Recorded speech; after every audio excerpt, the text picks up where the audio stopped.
I am delighted to welcome back into my world, Mr. Kevin Smith, who joins it. What a fabulous room we find you in. Look at that. I mean, in the age of COVID, we all learned that like the background better be interesting and stuff. So that's I'm in my office and generally I sit on the other side of this desk, but for Yeah, this kind of things, that looks better. It has a real like Wayne Manor kind of affair to it's it. not well. Yeah. I wasn't Behind quite that going. bookcase, I wasn't quite going Wayne Manor, but all right. yes. You're like, no, not Well, Wayne Manor. not quite, but or it depends which version. Actually, I think It's more Schumacher like could have some it's fun you with know that. what? This is Dick Grayson's first attempt at his own place in Bloodhaven.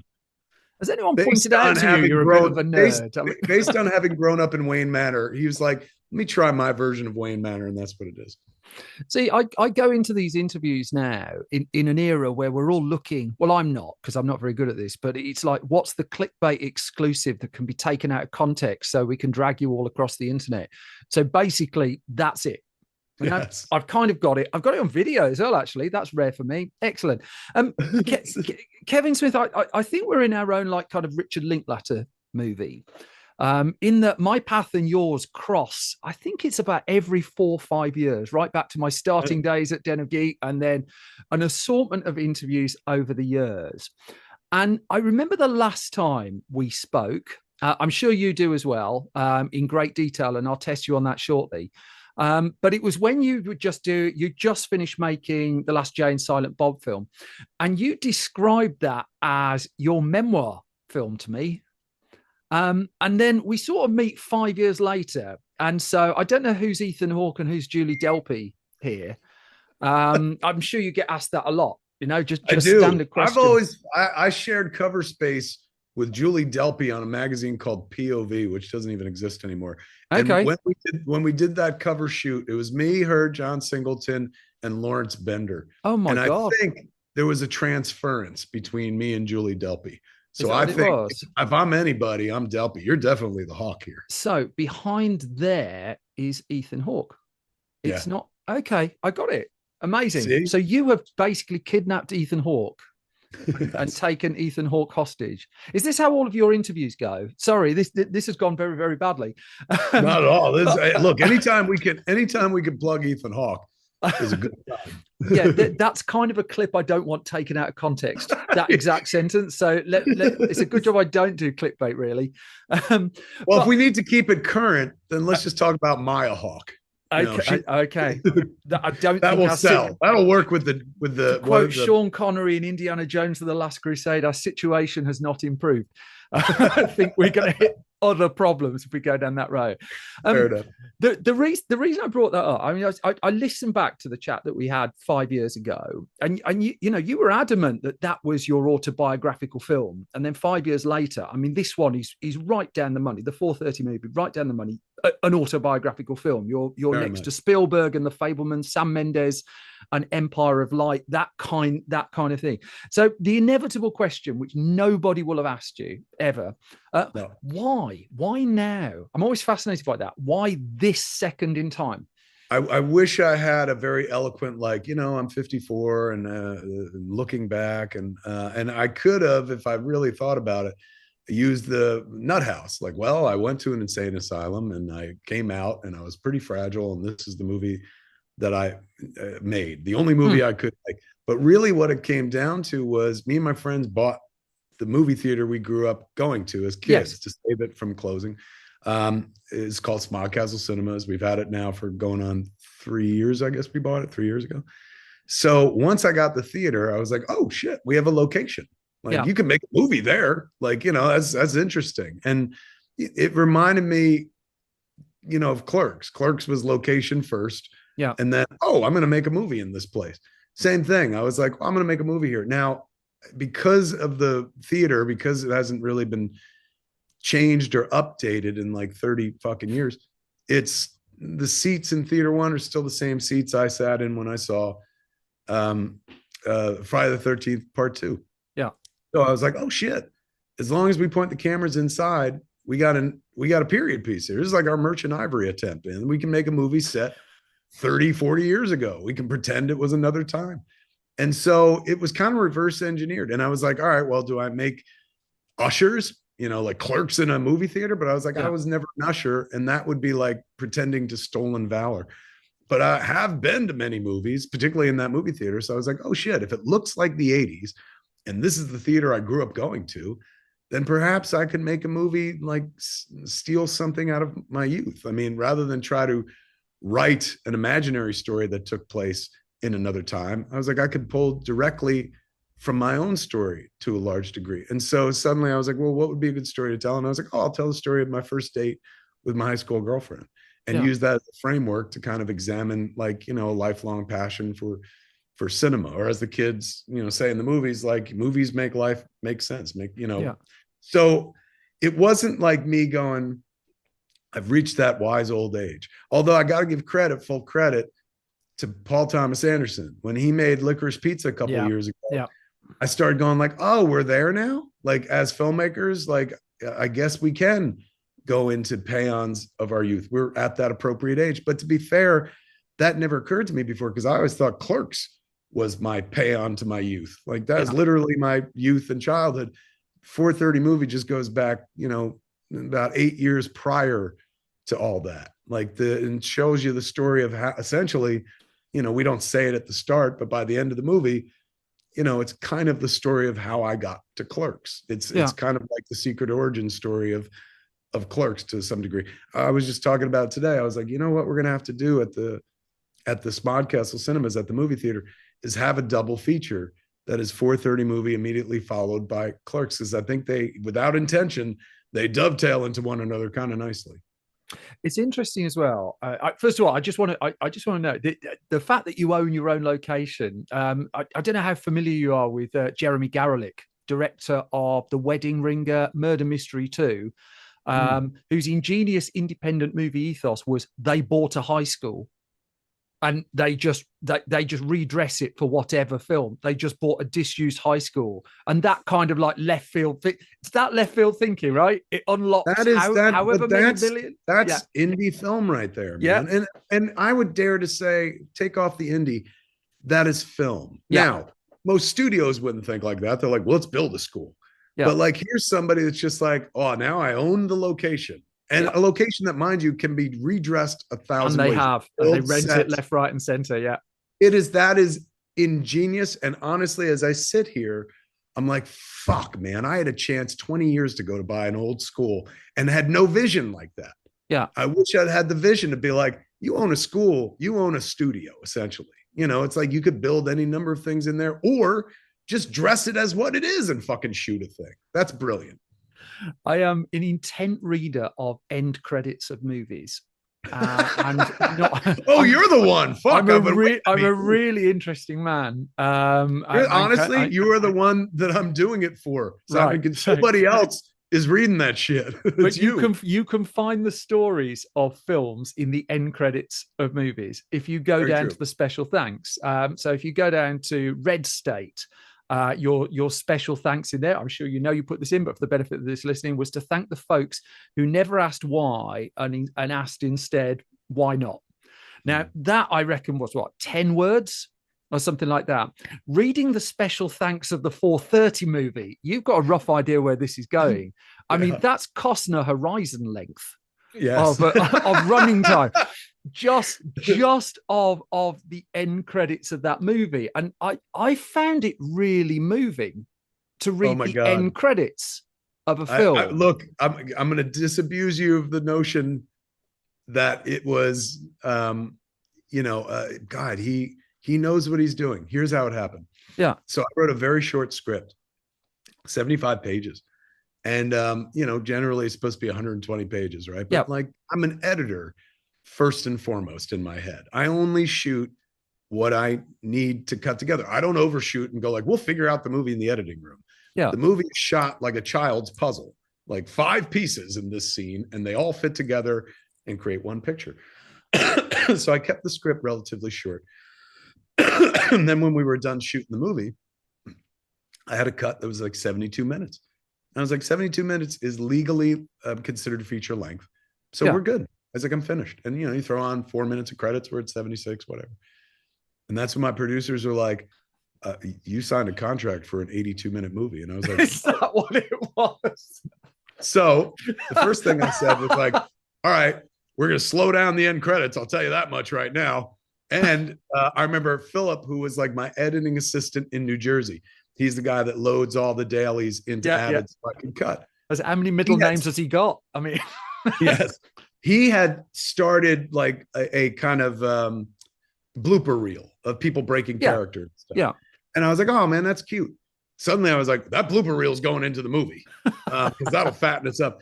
And then I remembered when we were making the flick, day one, we were shooting around the block from Quick Stop. We were in Leonardo. So Quick Stop was literally around the block from Brian David's house.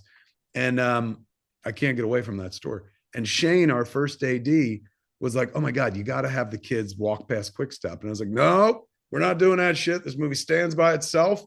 I don't want to reference the past and stuff. Move forward. Then when the movie was short, I was like, hey, can we shoot a scene where the kids go to Quick Stop? That'll help us get there. So knowing that I had to fatten up the movie, I got to include that post-credit scene and I got to slow down the credits. And traditionally, as you pointed out, like back in the day, I used to write a huge list of thanks. Yeah. And then I think, what was it? Maybe Zach and Miri, I kind of stopped. And, you know, and then on Red State, it's like one line and stuff. On this movie, I had the time and the real estate. So I was like, well, let me thank everybody. And so I create this big, long list of thanks of everyone and everything that figured prominently in my life, you know, in that era from cradle to age 16. And so it was nice. And it is kind of a roadmap. When you read it, you're like, oh shit, I can see where everything came from. But it's necessity being the mother of invention. It wasn't the filmmaker going like, let me extend the story a little bit and hide things in the credits. It was me going like, what do you mean we got to get to 82 minutes? Fuck, you know. I mean, you thanked Cats at one point, and that film didn't have that many fans at all. I was quite impressed. I don't thank Cats. I thank Cats. Yeah. like in fairness, it's not a proper noun as it's written, but I'm taking it as your because you're listing you list Jaws. So I figure when you're listing Cats, what you mean is the 2019 musical extravaganza. That's the only logical thing. One could view it through that prism, particularly if they were looking to see cat asshole. As allegedly it used to exist in that movie. I know someone who works on that film. So they saw the assholes on there is right. So I have to delicately go there. I don't believe there's actually the existence of an inverted commas butthole cut. However, what is without doubt is someone had to digitally go through that film and take down the impact of the backsides of the animals. How's that? I think I can say that without breaking any confidences. It sounds like that movie that will sell loads of your DVDs, me telling that story, you know. But it made me happy. Honestly, I got a little hard.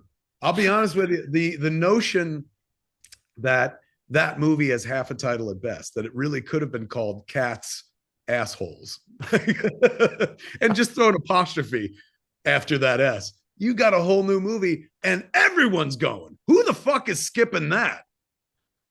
You know, I say that as the guy who made Zach and Miri make a porno, and they skipped that. So I guess people could skip Cats Assholes as well. But that's not a bad film. We've had that chat before. That's not a bad film. So I can't let you talk that film down. Honestly, not a movie that is very, like when you watch a good double feature for that movie would be Zach and Miri Make a Porno and Clerks 3. Almost the same movie. Go watch them. They're both about the making of Clerks. One of them's got a donkey in. No, Clerks 2's got the donkey, hasn't it? Okay. But the donkey, donkey makes a little appearance. I see where you're going. I see where you're going. Okay. One of the interesting responses to the 4:30 movie, and last time I spoke to you, you said you don't read reviews or anything like that. So I did on this one. On this one. Oh, interesting. Why? Yeah, what changed in 5 years? This is for our Richard Linklater film. Yeah, I don't know. I think I know why it was. When I was done with the movie, like I didn't know what we had. I just knew it was soft. Oh, interesting. Like, there's no edge to it, like because nobody curses and there's nothing outrageous in it. Like all the stuff that I normally use to gauge where I am in my storytelling, I was like, it's got no edge. It just has charm. You know, it's got a big heart. And then we submitted it to Sundance, and I was like, wow, man, there's no way we don't get in. This is a movie about loving movies and shit. And this is my 30th anniversary of being at the Sundance Film Festival with Clerks. So yeah, we'll go to Sundance with the movie, and then Sundance had a different idea. They were like, no, thank you. And so They rejected my press accreditation this year as well. So who lost the most, really? who lost the most? It's true. Oh my God, let's buy each other drinks and cry us a Damn river. straight. Yeah, yeah, yeah. But here's the thing. Like I and I'm not like kicking them or anything like that. Like, they created my career. They accepted Yeah, clerks. They were there when I needed them and shit. But I did have this sense of like entitlement, I guess, where I was like, well, I'm a legacy. I felt honestly, like in retrospect, I feel like Flounder in Animal House, where I was like, they got to accept us. I'm a legacy. And I'm like, if somebody had told me one day that you would be happy to be Flounder, young me would have been like, what yeah, happens in the future? So I kind of started like leaving the movie behind. It was done and it wouldn't come out for like another 8 months or something. So naturally I was busying myself with other things, but I kind of like distanced myself from the movie because I was like, oh, maybe this movie sucks. Like Sundance is telling me essentially it sucks because they didn't program it and it's got no edge. And that's why all the things you were afraid about this movie have come true. yeah, And so when we had the premiere at my movie theater, at Smog Castle Cinemas and stuff, I introed the movie and then I left. I didn't watch yeah. it, and I came back afterwards and did the Q&A with the cast and with Ken. But when I came back, I was just too like scared to watch everyone hate the movie, Interesting. which is how I assumed Sundance watched it. So I come back from like not sitting through the movie, and I asked Ernie O'Donnell, Smodcastle keeper Ernie O'Donnell, one of my closest friends for years, and guy who runs the place. I said, "Hey man, how'd it go?" And Ernie pulls no punches, and he doesn't feel the need to fluff my ego. And he was just like, "It went fucking well." And that's Ernie's like version of screaming at the top of his lungs. And I was Yeah, like, "Really?" And he's like, "They laughed a lot." I was like, "At it?" And he goes, "No, with it." And I was like, "There's nothing funny in the movie." So I watched it. The next opportunity I had to watch it was with an audience in Canada at yeah, the Re. And so I did watch it with them, and they ate it up and they thought it was funny. And I was like, oh my God, the movie works. But then I was like, you know what? This is Canada. Of course they're nice here. So I was like, I got to see it with one more audience. And so then I watched it with an audience in Los Angeles, and they reacted the same way the Canadian audience did. And then I was like, all right, well, let me see what the critics think. And then I started reading reviews. And I'll be honest with you, there were a lot of reviews that made me roll a tear in elation because I felt seen. Like, and not in the way of like, they get the interesting. movie. It's not a very hard movie to fucking get. So it's not like Yeah, they figured it out, but they received it in the way that like I made it, which is like, look, I'm not saying anything new here. I'm just trying to show you what made me what I am. yeah, Like the kind of movies that I grew up on that led to me eventually becoming the filmmaker that I have been, that you've known for all these years. And so it didn't come from a longing to like show them who I am, because I felt like I'd done that with Clerks, with the first movie, yeah, but I hadn't ever shown them, that far back. All my movies kind of stopped at 1993 and never went beyond that. This movie, I kind of bring the wall down and I go back further to a place where, the cool, calm 90s fucking Gen Xer with all the reserve and distance and irony that made Clerks came from a kid whose heart was just nothing but like romance and movies and all the things in life that make you feel good, fiction. Um, Movies made life make sense to that kid, and still to this damn adult. So at that point, like when I was reading those reviews, which as you pointed out, like I honestly, and I'm not like defiantly saying I've stopped reading reviews. If I got to a place in my career where I'm like, I can't afford it, man, it's not worth it. Like yeah, do yeah, what yeah, you yeah. do and blah, blah, blah. But on this one, I didn't trust anybody because, and again, I'm not like saying this to kick them or anything like that. Sundance has been very good to me, but getting rejected by Sundance 30 years into my career really made me feel like I had dropped the ball and that there was nothing of value in the movie. And even though when I made the movie, I knew that it wasn't saying anything new, but what it was saying was going to speak to the heart of anybody that loved movies. Yeah. And so I forgot that, because the film festival at the start of my career was like, we're good. Like, no thanks. Thank you, but no thanks. And again, like this is not me going, so fuck Sundance. It Yeah. just took a That's while the for bit me I'm going to clip. Just yeah, so we're there it clear. Yeah, is. yeah, It's It's the a cruel movie world, Kevin Smith. it, You know that. yes, they're like fucking. Of course, he turned. And There's a hang button on this thing here that says "Click my AI companion." I've got sod all idea what it does, but I'm hoping it just make clicks the sure. Here, most. let me. Yeah, Can I give you an angry face for the fucking yeah. still frame? Help yourself. Lovely AI companion. Great. Future movies. They tell me that is.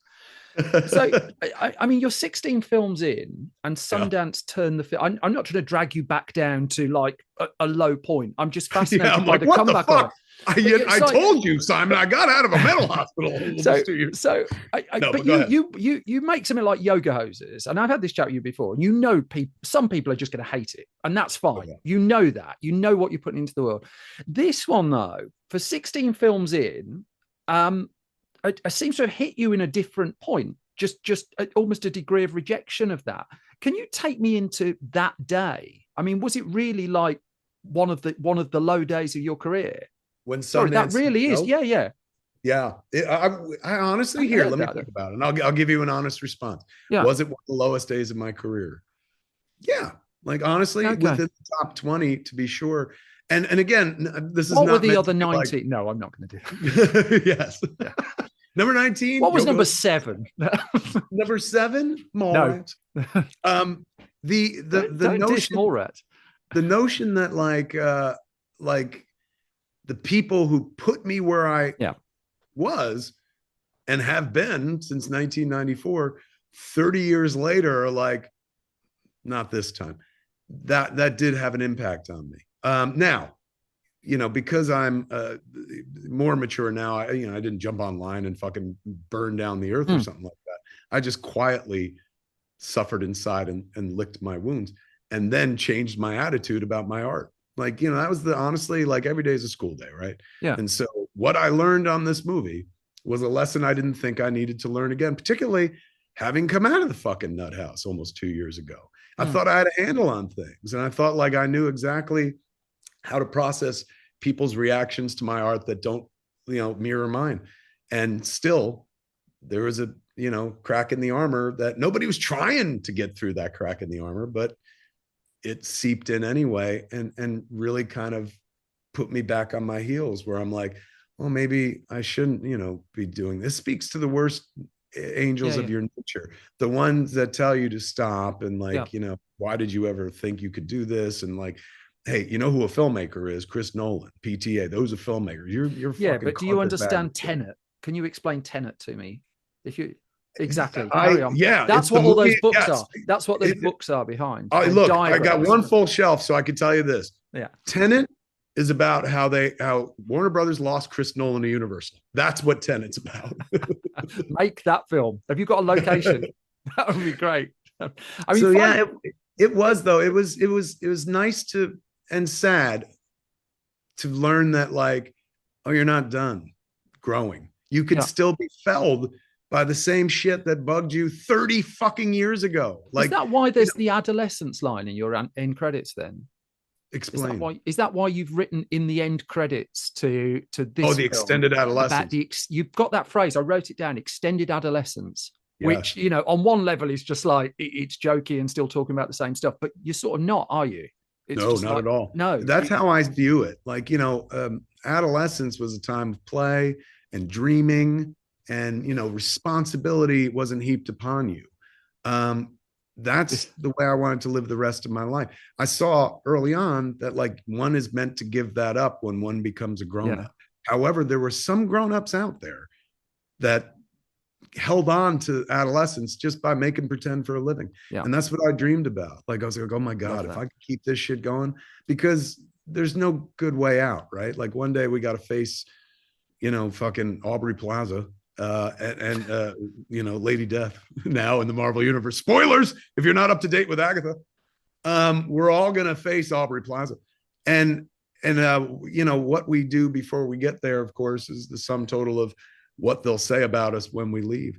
And so I felt like going in there on this one, like, for me, I don't know. I lost the thread. I really enjoyed that Yeah. Aubrey Plaza joke, though. Just clip it I there. spotted that, and I'm not up to date with the Marvel universe, so you've completely ruined that for me. Sorry, That's I fine. really feel bad, but like, No, I'm going to honestly, double clip everything. don't. This is to the audience. Don't sleep on Agatha. Last Okay. episode was pretty special. So 5 years ago, you told me, let's make this interview about me, because that's clearly how these things work. Look, that's great, man. I find you as interesting. No, 5 years ago, you told me I'd had a genius idea, because I self-published my own film magazines, including one for kids. Yes, that fucking kids thing, the Film Digest, which is fantastic. Yeah. Sat on my desk until we moved because it was always within reach. And people in the room, like I remember Josh Trank came over and interviewed me for something, the filmmaker. Yeah. And he was like, "What's that?" And I was like, This is the future." And I showed it to him. I was like, "This is a Film Digest for kids." And he was like, "Why is that the future?" I was like, "Because there's one guy who's smart enough to know that this is a good thing to do, man. Like some young nascent filmmaker out there is one day going to hold this up in an interview and be like, this is why I made one. There it is. I thought that was so fucking brilliant, man. I still do to this day. All right. Well, I will. Two things on that. While they're young. It was like selling cigarettes to kids. It's like, this is how we keep it going. Again, that just to listeners, that isn't what I'm doing. That isn't. You're reversing, like I see what you're up to there. So I'm speaking from the corporate side of why. Right, I'm going to send you up-to-date issues of that. It's still going, and it's lost me a fortune. Can I ask why you do it if it keeps losing you money? Exactly the reason you just said. Just like that's what all those you can see shelves behind mine which don't have Ethan. You and I are cut. Those are self-published film magazines primarily. You and I are cut from the same cloth. We understand that, like, if we don't do it, nobody's going to do it. So we do it. Well, and like, I think it's slightly different cloth though, because now I'm peering in and trying to zoom on your shelf. And let me see on this side. There's a bit of Jaws there. There's some movie merch. Okay, I get it. All my scripts, like in that one in the middle, when you see the white, that's like all the screenplays. Okay. Vintage. Then over here, more of the books press kits that I bought off eBay. Loads of 80s and 90s press kits. If so wait, do you have one for Ishtar? That goes back to the 80s. I have an Ishtar press kit. I think I might have somewhere, actually, because they've just put that out on Blu-ray. No, they cancelled the Blu-ray over here at the last minute. There's still problems putting that film out. I wonder what they are. It's not score. Not music. There's only a list of about 50 possible problems that probably could have stopped them putting that out. But you remember when they called Waterworld Fishtar? Yeah.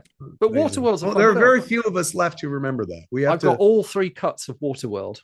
I think I bought that. I think I bought that film on 6 different formats and counting so far. Somewhere Kevin Reynolds is getting his wings. I had him on this very podcast. Did you? We talked about that for a long time, but also his film with the Count of Monte Cristo is legitimately great. Fandango. I was going to say Fandango, of course, was my first great exposure. Robin Hood, Prince of Thieves, very special to us in the UK as well. And I don't know how much of Waterworld, like how much, of course, is his and how much of it became the studio. There are different cuts, and one of them is a lot closer, which I'm not going to spoil, a la Agatha or but there is an ending that was his that isn't in the theatrical cut of that. Let me ask you this: in his cut, does the Mariner shoot like harpoon? A harpoon hits next to the guy, and the guy looks at the Mariner, and the Mariner goes like this. That was my favorite movie favorite moment in Fishtar. That's in every because the longer one as well is the TV cut as well. So and the one it sounds like I'm vaguely avoiding the question, which is I'm buying time to try and remember because it's a while. That's what I remember from, and I credit Kevin Reynolds with that more than Kevin Costner. Yeah, that felt like Reynolds based on. Sorry, I got to decline that.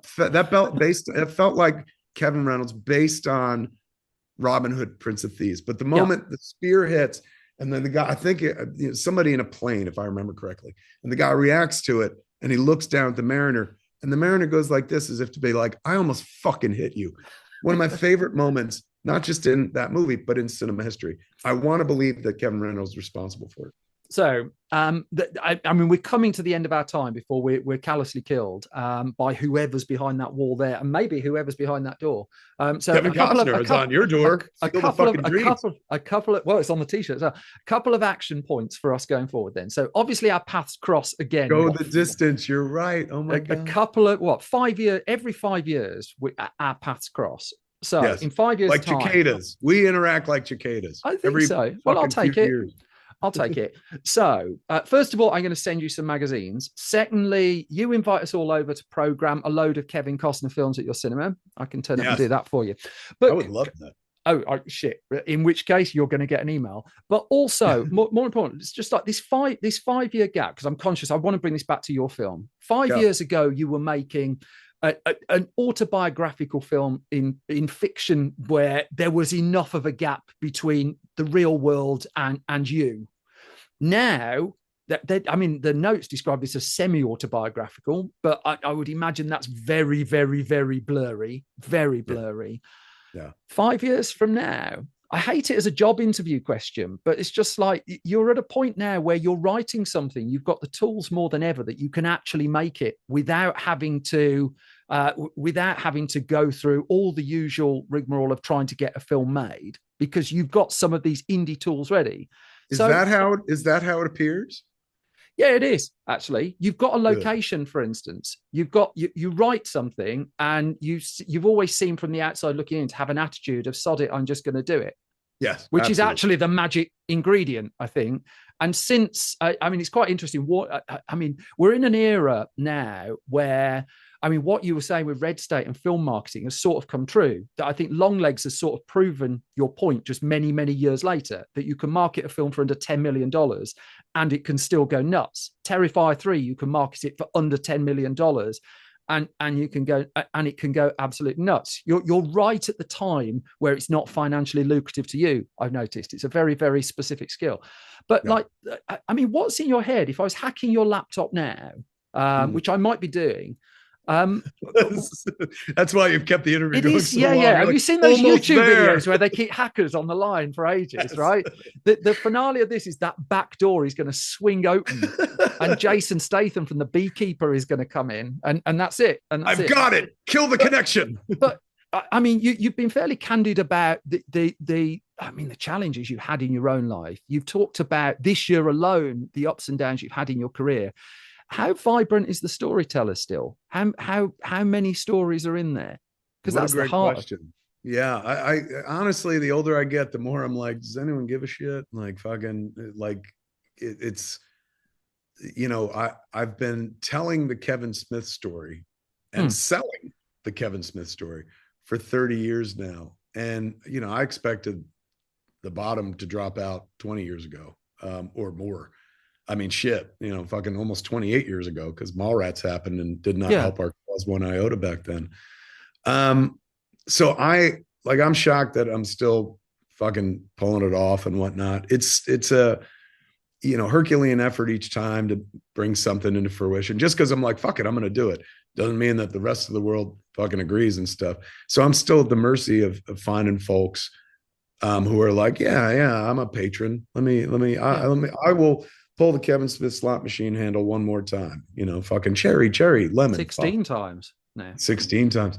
I've been able to pivot, whereas some of my contemporaries have not, because, you know, I came from indie film and I've always been happy to revert to indie film to get the story told. You know, there's not one path for me.